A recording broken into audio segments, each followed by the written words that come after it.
嗨，大家好，欢迎回到我的频道，我是 Angela。今天继续咱们的中文播客。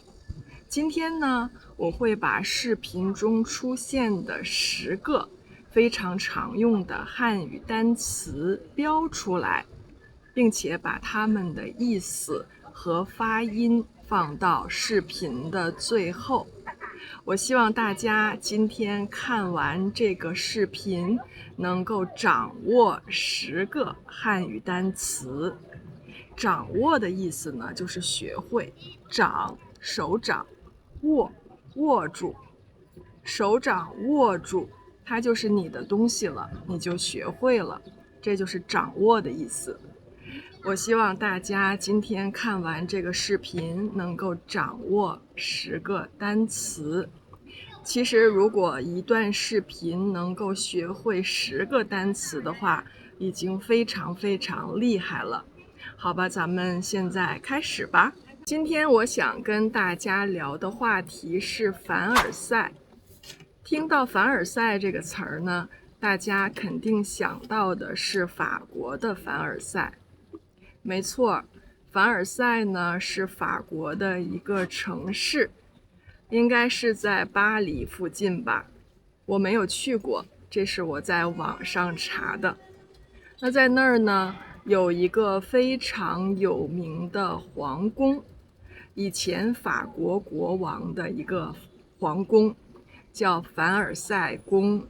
那这个皇宫非常的豪华，也非常的有名。像我根本没有去过法国，我也听说过这个皇宫。那很多去法国旅游的人呢，去巴黎旅游的人，也一定会去这个凡尔赛宫打卡。其实啊，中国也有一个凡尔赛。今天视频的主题呢，我就想跟大家聊一聊中国这个凡尔赛。中国的凡尔赛不是一个皇宫，也不是一个城市，不是一个地方，它是汉语中、中文中最近新出现的一个单词，一个新词。最开始的时候呢，它是一个网络流行语，慢慢的用的人越来越多，尤其是年轻人用的越来越多。它现在已经几乎变成了一个常规词汇了。大家在学习中文的时候，有没有遇见过这个词呢？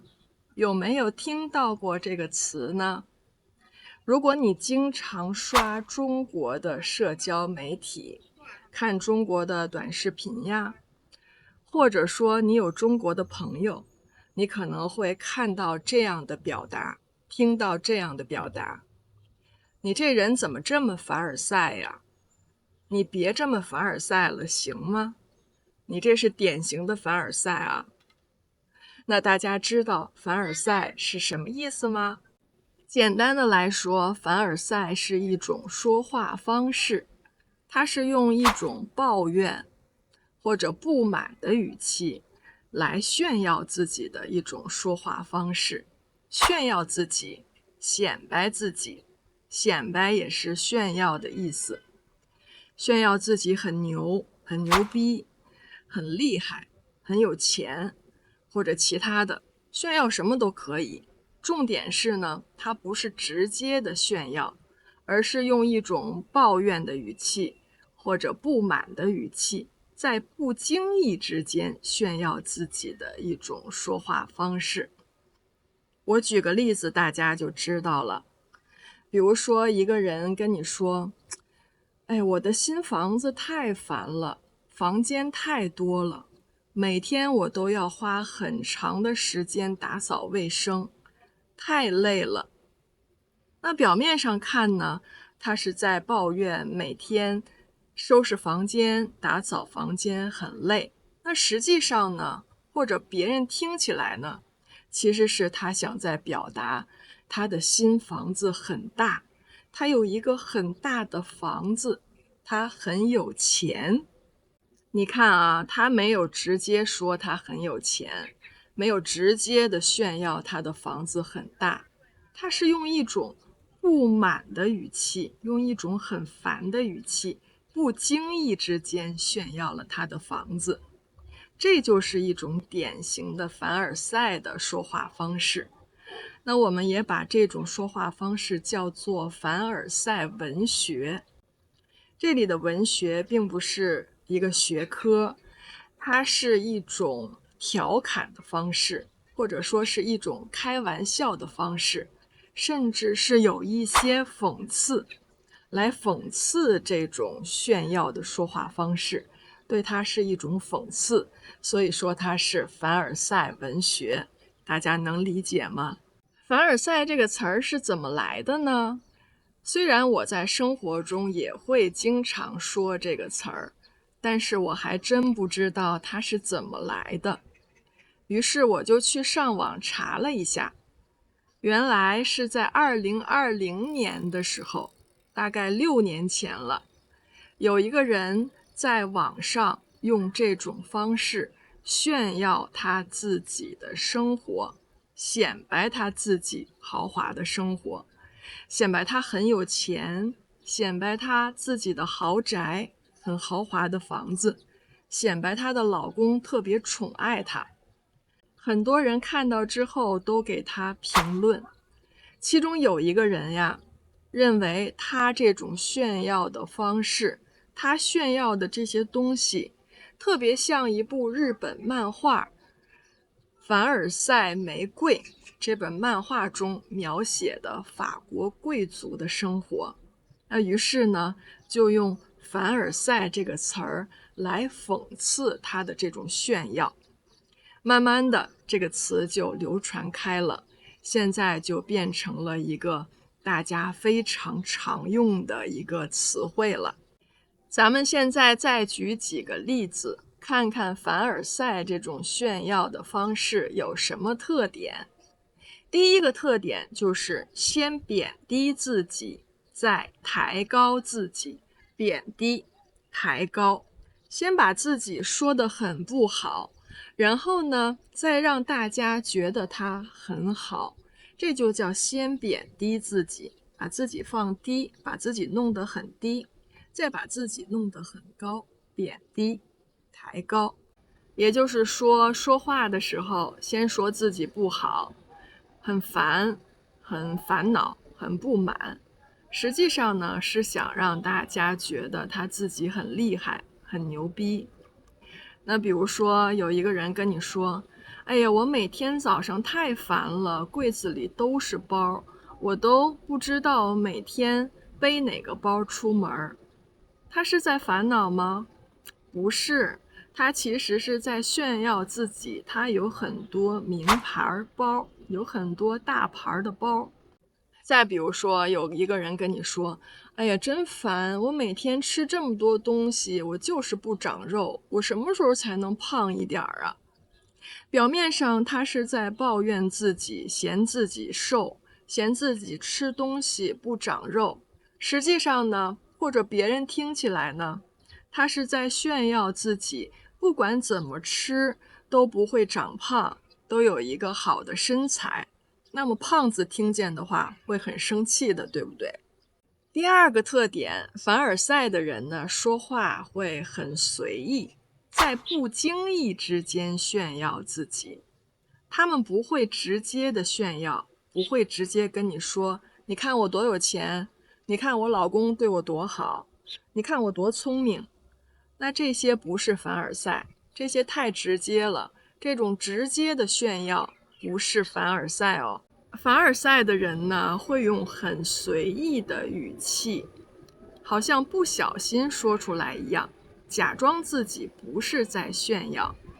那比如说有一个人跟你说，哎，我家旁边的那个大牌 LV 店，我今天路过的时候发现有好多人啊，我才想起来我上次新买的包我还没背过呢。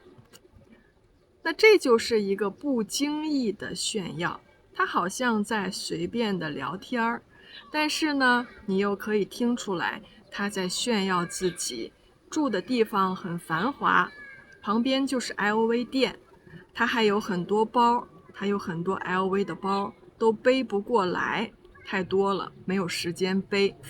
那这就是一种不经意之间的炫耀。第三个特点，凡尔赛的人呢，喜欢用别人的话来夸自己。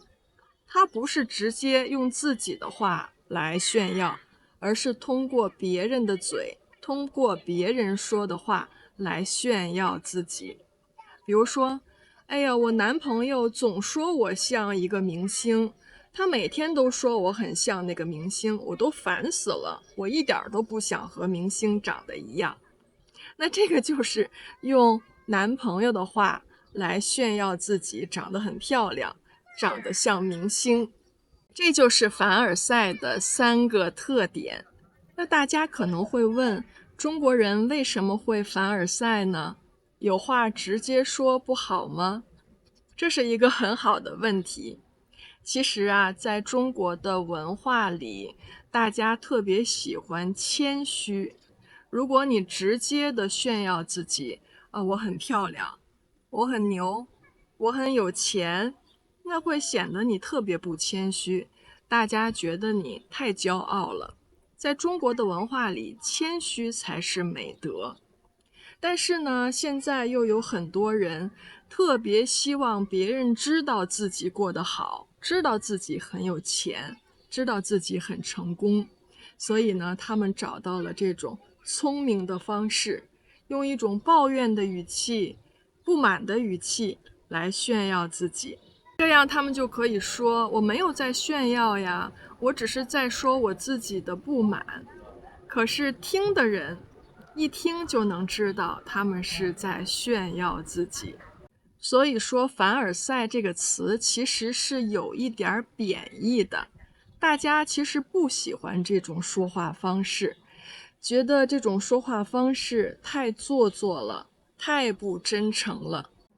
当一个人跟你说你别凡尔赛了，其实他的意思是行了行了，你别炫耀了，我知道你在显摆，别装了。好了，现在你知道凡尔赛的意思了吧？最后呢，咱们再看看凡尔赛的用法。第一种用法，直接把它当作形容词。你可以直接说一个人，你也太凡尔赛了，那这是形容词。第二个用法呢，是动词，你别凡尔赛了，你现在是在凡尔赛，意思是你现在是在炫耀。那第三种用法呢，也可以当成一个名词，比如说你这是典型的凡尔赛，你这是典型的炫耀行为。好了，凡尔赛今天就讲到这儿，你们明白它的意思和用法了吗？如果你们听明白了，可以在评论区写一句凡尔赛的话，让我看看你学会了吗？好吧，今天的视频就到这儿，感谢大家的收看。如果你喜欢我的频道，一定要订阅哦，拜拜。